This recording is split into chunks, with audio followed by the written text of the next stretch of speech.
তোমার অবহেলা সহ্য করতে না পেরে যখন হালকা দূরত্ব বাড়ালাম, তখন আমি বিশ্বাস করেছিলাম অভিমান ভাঙাতে তুমি পেছন থেকে ডাকবে, আমাকে বোঝার জন্য তুমি আরেকটু কাছে আসবে, আমাকে প্রশ্ন করবে আমার অভিমান কেন।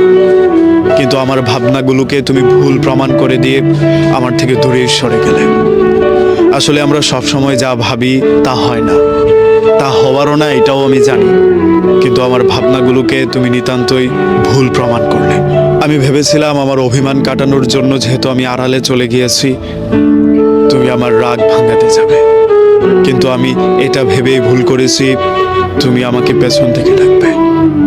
আসলে সবাই সেই কপাল নিয়ে জন্মায় না যে তার রাগ ভাঙানোর জন্য কেউ একজন পেছন থেকে ডাকবে, তাকে ভরসা দেওয়ার জন্য কাঁধে কেউ হাত রাখবে, তার নিঃসঙ্গ রাতকে কেউ সঙ্গ দেবে, তার বিরহগুলোকে কেউ ভাগাভাগি করে যন্ত্রণা কমিয়ে দেবে।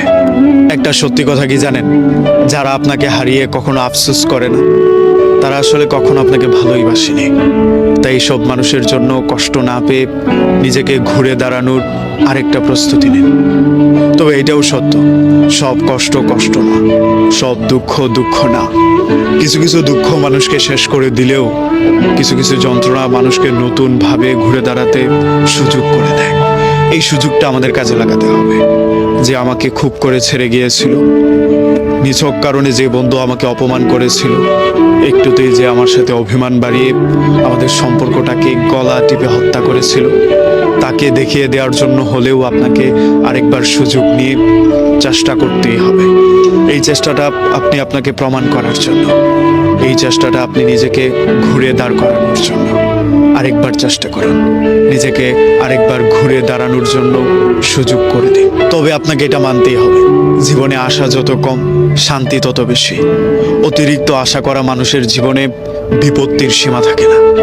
তবে এটা ভাবলেও কষ্ট লাগবে আপনার, যে মানুষটার কাছে জীবনের সব ধরনের গল্প করা যায়, সুখের দুঃখের, ভালো থাকা মন্দ থাকা সব কিছু, সেই মানুষটার কাছ থেকে পাওয়া কষ্টের গল্প সেই মানুষটাকে বলাই যায় না। তবে যাই করেন না কেন, জীবনে যা কিছু আপনি জমিয়েছেন, যত গল্প জমিয়েছেন, যত প্রেম জমিয়েছেন, এসব কিছু ভাগ করলে আপনি দুইটা জিনিস পাবেন। মানুষের কাছ থেকে পাওয়া জ্ঞান, আরেকটা হচ্ছে প্রেম। যারা আপনার জীবনে ছিল, ভালো মানুষ মন্দ মানুষ, তাদের মধ্যে দুইটা ভাগ করে নেন। এক ধরনের মানুষ আপনাকে ভালো কিছু দিয়ে যাবে, শিক্ষা দিয়ে যাবে, জ্ঞান দেওয়া যাবে।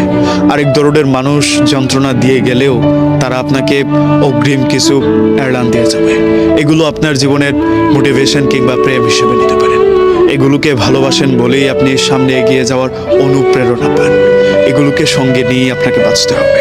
আজকে সবকিছু ভালো হবে তেমন কোনো কথা নেই, কালকে আবার কিচ্ছু হবে না এটা ভেবেও ভুল করবেন না। আজকে হচ্ছে না মানে কালকে কিছু হওয়ার প্রবল সম্ভাবনা আছে। তাই হেরে না গিয়ে, পিছিয়ে না গিয়ে লেগে থাকাটাই হবে বুদ্ধিমানের কাজ। তাই আসুন আমরা আরেকটু বুদ্ধিমান হয়ে সামনের জন্য, আগামীর জন্য লেগে থাকি। প্রতিদিন ভালো ব্যবহার করে সম্পর্ক ভালো রাখা যায় না। প্রত্যেকবারই নিজে স্যাক্রিফাইস করে কারো কাছে নিজেকে প্রমাণ করা যায় না। বন্ধুত্বের সম্পর্কে সবসময় আপনিই যদি করে যান, তাহলে সেই বন্ধুত্বের সম্পর্ক টিকবে না।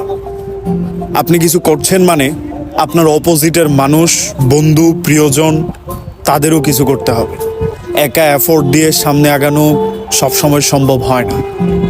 আমরা শুধুমাত্র অপোজিটের মানুষটার থেকেই এক্সপেকটেশন করে যাই, আমার বন্ধু আমার জন্য করবে, আমি তার জন্য কিছুই করলাম না।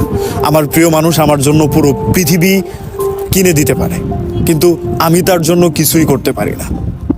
আমি ভালো থাকার জন্য আমার পরিবার আমাকে সব কিছুর ফ্যাসিলিটি দিতে পারে, আমি আমার পরিবারের জন্য কিচ্ছু করতে রাজি না। এইভাবে কোনো সম্পর্কে স্থায়ী হওয়া, ভালো থাকার সম্ভাবনা একেবারে কম। আপনি যদি সম্পর্কে ভালো থাকতে চান, আপনার জন্য যে মানুষটা একটু করবে, তার জন্য আপনার একটু কিছু করার চেষ্টা করা উচিত।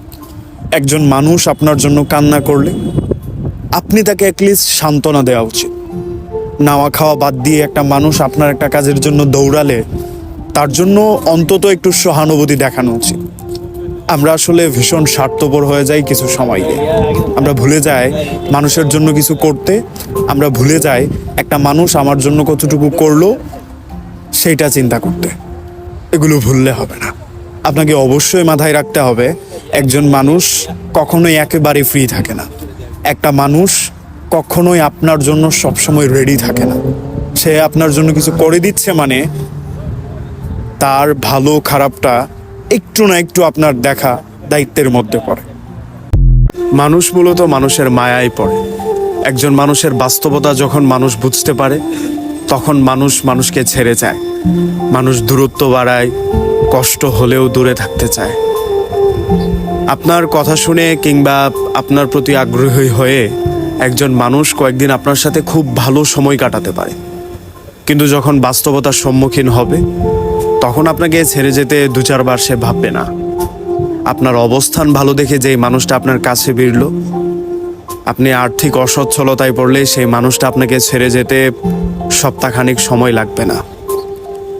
আপনি আজকে সুস্থ আছেন, কালকে হুইল চেয়ারে বসে দেখেন, তখন দেখবেন আপনাকে সাপোর্ট করার জন্য মানুষ পাবেন না।